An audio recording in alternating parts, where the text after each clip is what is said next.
Agnes anashikwa makario na gym trainer wake, naye hajali chochote, ana enjoy. Girlfriend wake anakuja, mke wangu Agnes, tuanzake nyumbani, muda umeenda. Nakuja. Haya, muda ukafika, akaenda nyumbani, amempa chakula mke wangu, naomba ule. Mimi sina njaa, naomba uniache. Imefika usiku.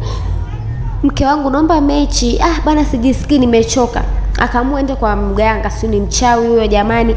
Akajieleza pale shida zake zote. Mke wangu yupo hivi na hivi na hivi, nikimwambia kitu anisikilize, sio kitu gani kinamchanganya.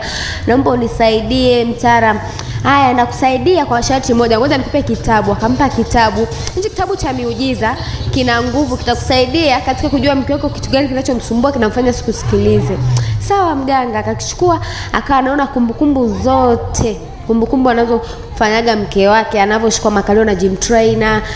Wewe jamani, afu huyu gym trainer mwenyewe ana mke wake, nakwambia wewe. Kaona kumbukumbu zote.